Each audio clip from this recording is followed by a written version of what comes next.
European cryptid hunters will be like,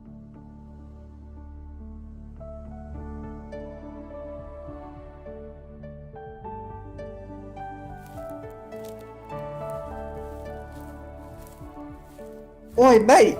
Look what I found!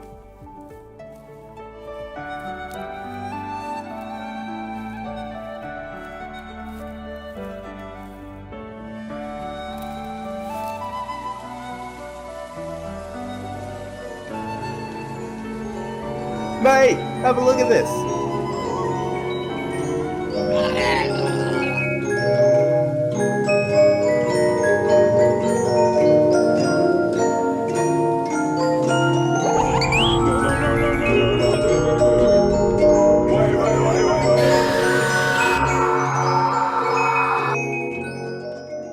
American cryptid hunters will be like,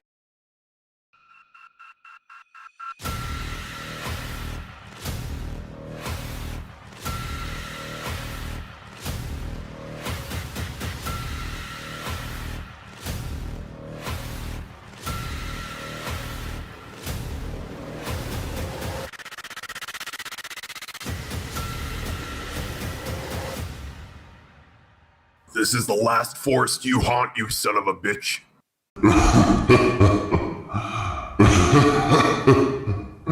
I'm gonna wear your skin after I kill you.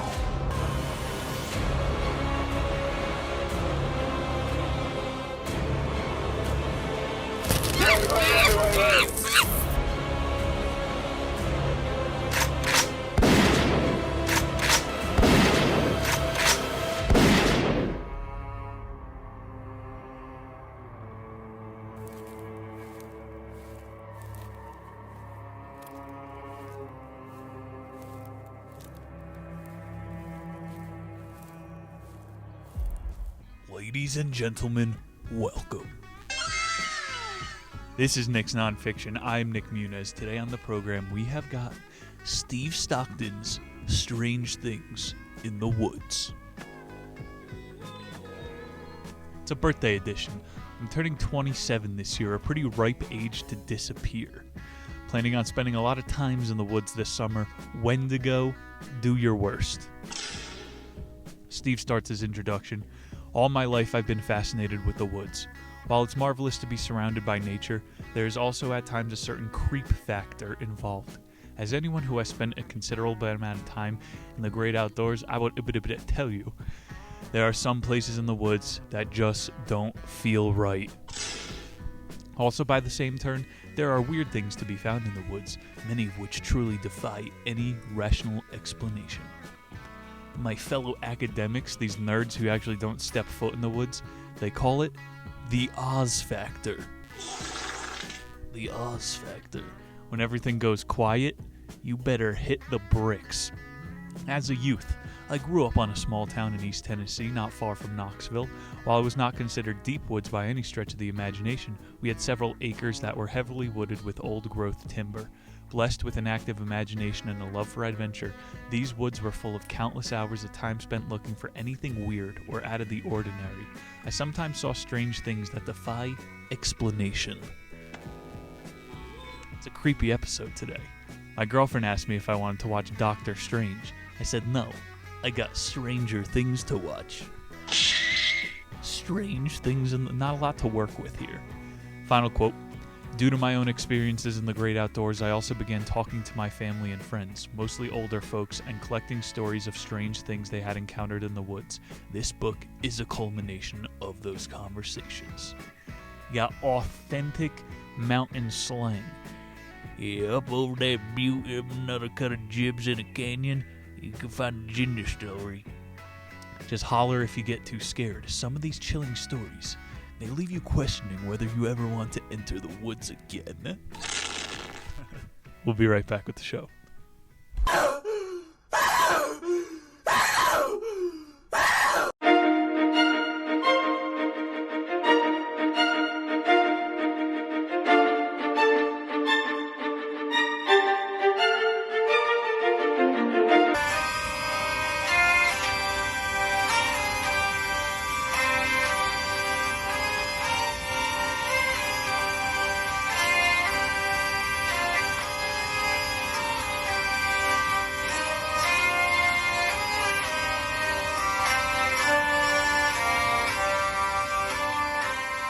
about the author Steve Stockton.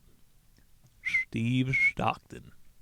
He's got no Amazon. He was on Facebook. He's from Knoxville, Tennessee, studied English from the University of Tennessee, Knoxville, and now lives in Farmington, New Mexico. Steve is an author of raconteur filmmaking, produces podcasts, musician, and a YouTube personality. Oh, I should probably try to grift off of his clout. He runs Missing Persons Mysteries channel with a measly 250,000 subscribers. What's the recommended amount of dedicated RAM I should have to a server? Teach me your ways. I don't give a fuck.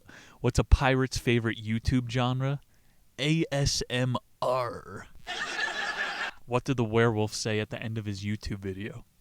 Don't forget to like and subscribe. Mr. Beast videos have really turned YouTube into PooTube. High effort. We'll be right back. This was filmed at 6,000 feet deep. Why does it have hands? Where is it going?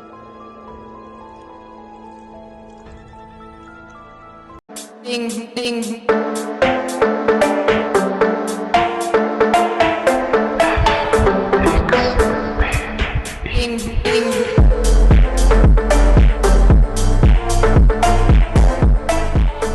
Chapter 1, Strange Things in the Woods, The Organ. Today, I didn't have a water bottle, so I'm spitting into an old pepper shaker. Coarse ground black pepper, signature select. If I start sneezing, you know why. These are quick hit stories. Instead of the usual 5 chapters, we've got 8 today. A lot of quotes. I grew up on a several hundred-acre farm in Jamestown, Tennessee, near what is now Big South Fork National Park. My older brother Leonard and I were just kids, so this would have placed the event sometimes in the early 1930s. This guy's ancient. We were down by one of the creeks on our property, about half a mile or so from our family's farmhouse. We lived in a very remote and rugged area of the Cumberland Plateau, and our nearest neighbor was several miles away. It was summertime, getting close to twilight, and we were cooling our feet in the creek. The day's chores were done, and it would be time for supper soon. Suddenly, off in the distance, we heard the strains of what sounded like an old-time church organ. The kind that required the organist to pump the pedals with their feet. You got Jack Sparrow's enemy, the octopus guy, playing the organ with his face. Usually in the woods, the telltale signs of complete silence. Shut up, dude. If you hear an organ in the middle of the woods, get the fuck out of there. Continuing. We immediately found this to be odd because the nearest church was several miles away as the crow flies, and it would have been unusual for sound to travel such great distance even in the quiet of the country. Much to our amazement, the sound continued to grow louder and seemed to be moving up the holler we were heading in. Eventually, the sound was close enough that we could indeed tell it was an organ and was playing a song, although neither of us recognized the tune. The sound became louder and louder, eventually seemed to pass right over the top of us, apparently coming from an invisible source just above the treetops. That part gave me the chills. A flying organ? This is out of Scooby-Doo. The musical notes continued playing as the still unseen object continued up the creek and turned and went up across a bridge. The sound eventually faded into the distance until we could no longer hear it. There were no roads nearby. The sky was clear and cloudless, yet we both distinctly heard the song as the organ approached, flew directly over us. Again, I'm guessing it was just above the treetop level, and faded into the distance. There was nothing to see. It was only sound. Needless to say, we were spooked by the entire incident and beat a hastily path back to the house. Damn. What would you do? Leonard and I never told our parents. I guess that's a good start. And only talked about it occasionally between ourselves. It was quite some time before we were brave enough to venture back to the area of the creek where we had been, but we had never heard the invisible organ flying again. To this day, I am at a loss for a logical explanation as to what we heard. I guess we'll never know. Let's go to Chapter 2, The Giant Snake. This one's about my penis. These like earthworms, they're in a lot of ancient culture lore. Dune, I should probably read that book because it's a book and all. How come that worm's mouth looks like a butthole? Sandy, That's not the worm. That's its tongue. Dune, they called it the Hulud. That's supposed to translate to sand penis. That was a joke. It's like old man in the desert. So it's really in all of these cultures. This happened when I was a much younger man. I'd say 50 or more years ago. It was in the early spring and I was out squirrel hunting in the woods with my .22 rifle. I hadn't gotten many squirrels that day and observed that there wasn't anything stirring in the woods, not even birds. I thought that maybe something had all the woodland creatures spooked, maybe a bobcat. I shouldered my rifle and descended to make my way back to the house, figuring I just had to be content with the 2 or 3 squirrels I had bagged earlier. This guy had sex with 3 squirrels? Bagging means something different in the city, Tex. This guy's bagging squirrels. At one point I arrived at the creek, started following it back to the house, figured I still had a mile or so to go. I reached a place where it was shallow enough to ford. I don't know what that means, enough to ford. I came upon a small clearing. I spied what I had thought was a log lying across the creek. Surprised at this good fortune, I knew if I could cross the creek here, it would save me a lot of walking. I was just about to step on the log to see if it would hold my weight when the log moved. What I thought was true, the log turned out to be the biggest snake I had ever seen. You haven't seen my cock. Stunned, I watched as the snake's tail came into view as it slithered across the creek. Now this was in East Tennessee. We don't have snakes as big as telephone poles. I wish I could have gotten a look at the snake's head, but by the time I came to my senses, I realized I had better get out of there. No wonder the creatures of the forest were spooked as big as a snake looked. I was afraid it would try to eat me. I made it way back to my home and was met with disbelief when I told the tale of the giant snake, but I know what I saw. Years later, I saw a giant snake at a traveling carnival that was almost as big as the one as I saw. It was, I believe, some sort of articulated python from South America. The only thing I could figure out to explain was my sighting was that snakes I saw was an escape from another carnival. I never saw the giant snake again, but I was extremely careful out in that part of the woods from there on.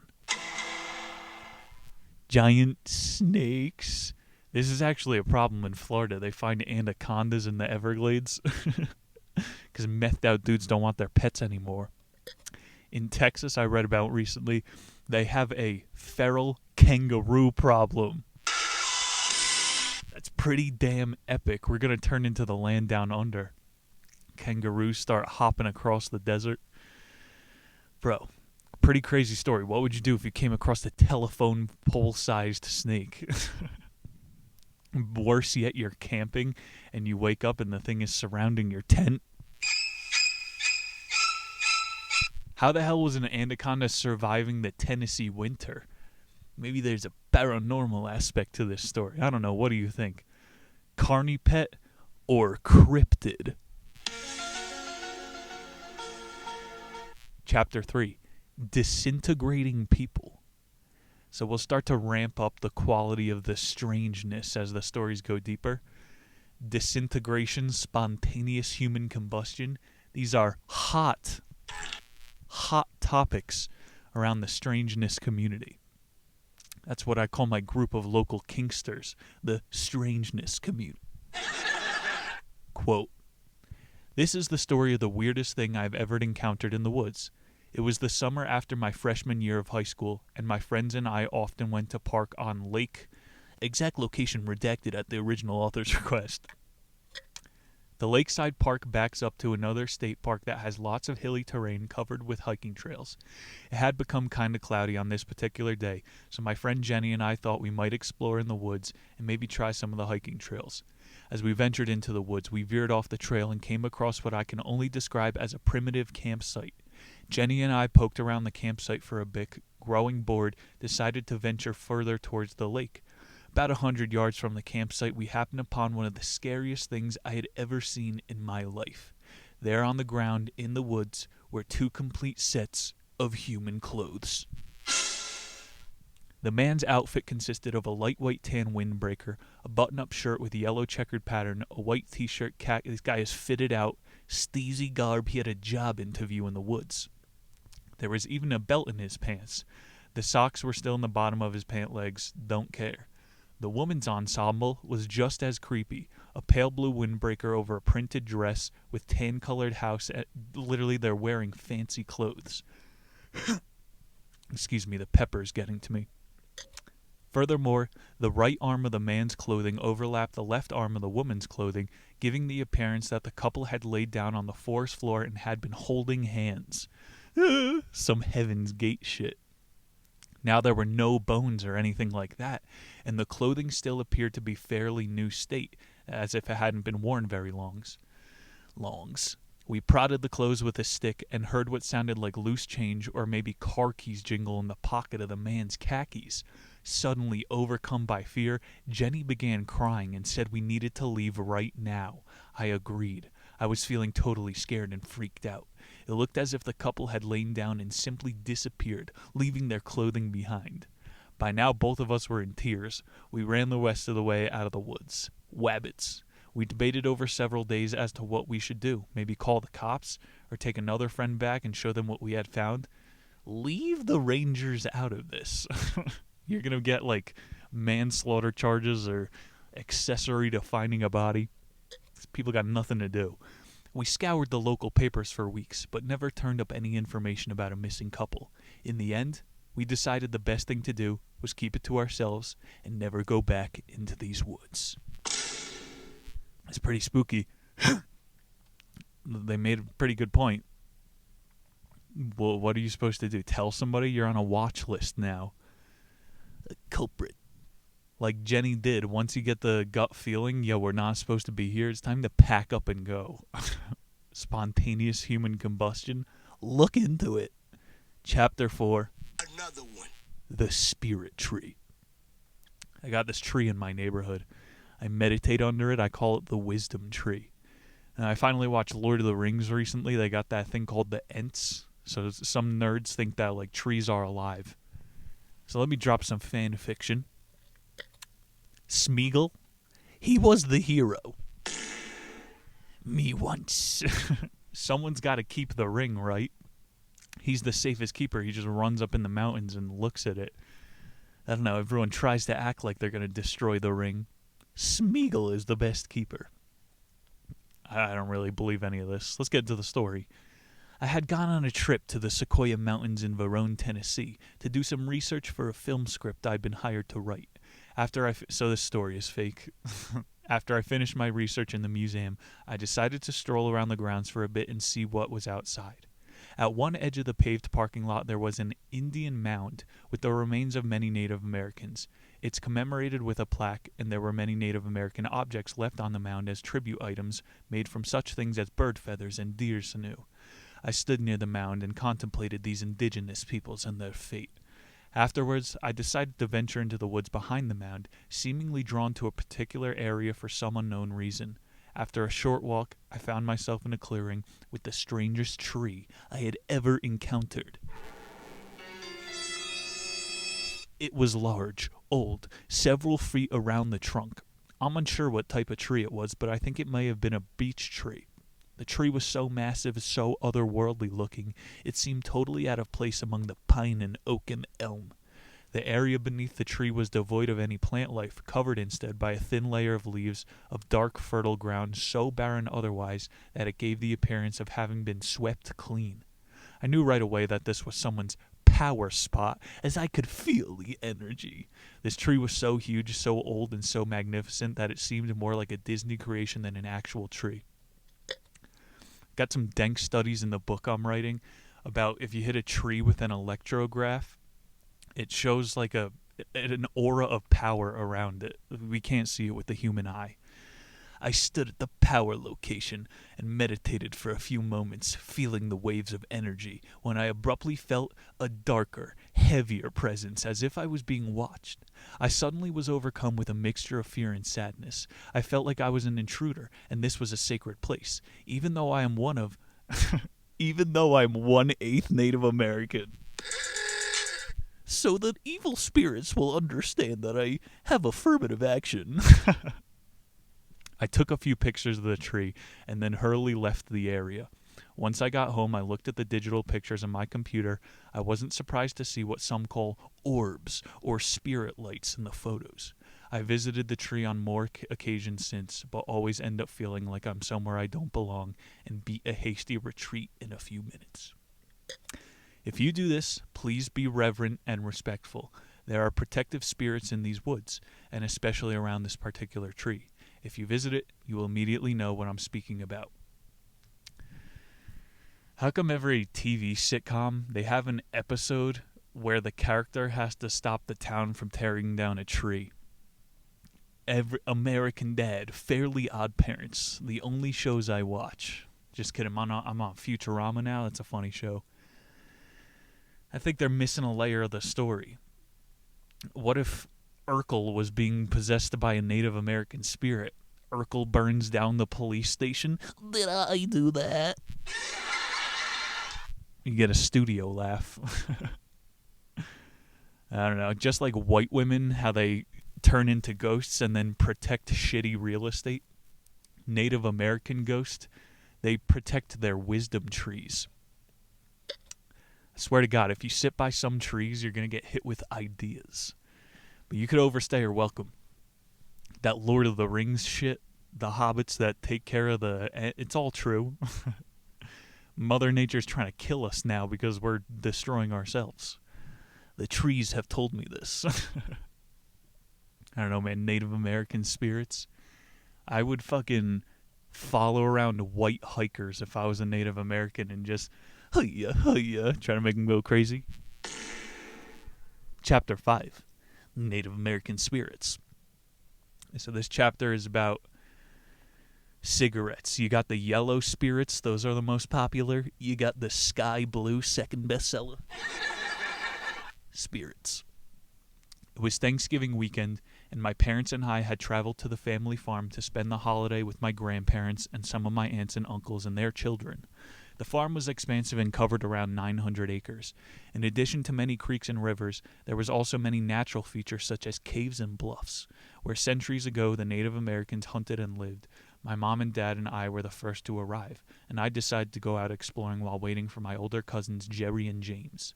I considered walking down across the creek and mess around in one of my many livestock barns, but it had begun to spit snow. I decided to go in the other direction down past the corn crib and visit one of the Indian bluffs that dotted the property. I got a spit. I made my way back through the woods and down the steep bank above the bluff, carefully taking my time as the snow was starting to stick a bit. I finally arrived and went under the bluff and decided to build a small fire in an ancient fire pit to keep myself warm. I ventured a little ways into the woods, gathering dry twigs, pine cones, which built my little fire. On my way back into the cavern-like area under the bluff, I thought I heard voices in the distance. I assumed Jerry and James had arrived and would soon be joining me. I continued building my fire as planned, and as soon as a nice little blaze going on the fire pit where the Native American inhabitants centuries ago cooked their meals, every so often I would hear the sound of muffled voices in the distance.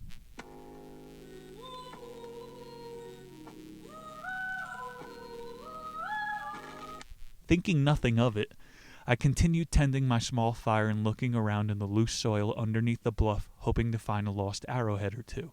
I kicked at something in the dirt, thinking it might be an arrowhead, but it turned out to be a bone. Just as I pulled the bone from the dirt, the voices became louder. I walked into the opening of the bluff, expected to see my cousins and share my find with them. Looking this way and that, I could still hear the voices, but no one was in sight. At this point, the sound seemed to be coming from the top of the bluff.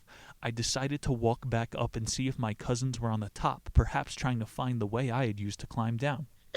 When I reached the top of the bluff, however, there was still no sign of my cousins. I could still hear the muffled voices, but they seemed to be coming from the top of the bluff instead of the top. At first, I was a little bit perplexed, but thought maybe Jerry and James had gone down the other side, and we had missed each other in the process. So they begin circling the entrance to the cave, he's still not finding anybody. What was going on? I immediately thought of the bone that I had found, which I had stuck into my jacket pocket. It suddenly occurred to me that this might be human remains. It wasn't impossible, but to my knowledge, only one skeleton had been found in the cave years ago. The skeleton had been buried sitting up, suggesting the body had been that of a Native American chief. Under the bluff, I could still hear the muffled conversation. As I strained to listen, it began to sound more like English being spoken. This sent shivers up my spine. Bro, you got dead Native American chief bones in your pocket. Hurriedly, I placed the bone in the softest earth I could find and covered it well. In my mind, I apologized to whomever or whatever I had disturbed. I had the growing feeling that I needed to leave this place as soon as possible, which I did as soon as I put out my fire. You probably should have, burnt the place to the ground. I don't know. It's because they're dead, the Indians get free real estate. We gotta make these Native Americans pay for it, just like us. Trying to add some levity. When I got back to my grandparents' house, my cousin had just arrived and were still helping their parents carry food out of the car into the house. Jerry and James. I spent the rest of the evening pondering the events of the day, and the next day when my cousins wanted to go exploring, I refused to go anywhere near the bluff. I was a grown man before I ever ventured back under the bluff again, although during those late occasions I did not hear any voices, and I also took care not to disturb any areas that I thought might be sacred. Ooh. I think I just came up with a TV show. You're a realtor and you hire a ghost to drive down property values. Noise in the woods? Fuck that. For some reason, wind is loud as fuck. It's just air. Why is it so loud? There's moments when the wind dies down and you could hear a hiker in an adjacent canyon breathing heavily. It's so weird. Your senses could be isolated one minute, and the next it feels like you got the electric feelers from the Giving Tree. I don't know, bro. If you ever hear fucking Native American voices in the woods, leave. I did that video at the beginning of the year where I was over a Native American ritual site. I haven't experienced any hauntings yet. I'll let you know. When I dated this girl Nicole in Boston, she used to do Reiki on me. I think I got some fucking hexes on me still. We used to go around this old mansion. And I swear to God, one time we were coming out of the basement and I heard someone going into the basement on the other. I don't know, bro. Maybe I got some demons. Yeah, so burn some sage tonight. Or smoke a spirit tobacco. Chapter 6, The Pig. When I was just a little girl, we had an old sow that took sick, then wandered off into the woods and died. It wasn't like she was a pet or anything, so I soon forgot about her and thought nothing more of it. Years later, one of our chickens had escaped from the pen and was happily making her home in the woods surrounding our house. I'd catch a sight of her now and again, but any time I tried to catch her, she would run off into the bush and escape. I figured that since she was laying hen, she would probably nest somewhere in the woods and left her eggs somewhere out there. There wasn't a lot to do back in those days, so we had to have some fun. So she goes on her own Easter egg hunt in the woods. Well, on this particular day of playing Find the Eggs, I had ventured farther into the woods than usual. I could hear the hen clucking and followed the sound winding its way this way and that. I stepped through a row of mid-sized cedar trees in a small clearing, and there was the old sow. I couldn't believe my eyes. She had gone missing at least 2 years before, but here she was on the ground in front of me, whole. I couldn't believe she hadn't rotted away. I looked around until I found a small branch of a tree to poke her with. Believe it or not, the old sow was hard as a rock. I'm not sure if she was mummified or petrified, but she was solid as could be. I wasn't brave enough to touch her with my bare hands, but proceeded as around as I could without getting sick. I often went back and observed the pig on several instances through the years, and she always looked the same, no matter the season. One day, however, when I entered the little clearing, the pig was completely gone. There was nothing left but a dark spot on the ground that perfectly reproduced her outline. I have no idea what happened to her, but my best guess would be that someone else found her and made her part of a sideshow somewhere. Probably made a pretty penny off of her, I imagine. That's the strangest thing I'd ever seen in the woods, and I'm almost 90 years old. I wouldn't have believed it if I hadn't witnessed it for myself. What? This is like Charlotte's Web rated R. The pig goes out into the woods and dies. A perfectly preserved pig. Are you talking about my wife? I don't know, aside from the obvious questions, why did nothing eat it? Why is it hard? I got bigger. How do we think that trees petrify? Only some trees petrify in great national parks, but the other ones? I don't know. You can miss me with all the cremation and burial rituals. I'm just going to find a cave. And then when people find my bones, they think I'm a Native American. Chapter 7, final one. Evil in the woods. Yo, one of my neighbors, he goes outside at night and he whistles. Are you trying to get a skinwalker attached to you? That's like one of the basic Native American folklores. Never whistle after dark. And this motherfucker's doing his zippity-doo-dah day. Final chapter is the weirdest concept. The creepiest stuff I ever found in the woods happened when I was a teenager. I'd only been driving a few years. I had got an old 71 Chevrolet Impala. It was a road boat and a gas guzzler for sure, but I loved to get around at night and drive by the moonlight. There was an abandoned subdivision tract that I had found during my ramblings, and I decided to go back one night and check it out. There were no houses, only what seemed like miles of paved road that went further back into the hills.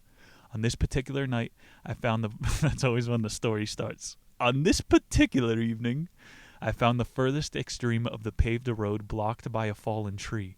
Feeling somewhat adventurous, I got out of my car with a flashlight to see if the tree could be moved. However, it was a beast of an old rotten oak, and must have weighed close to a ton.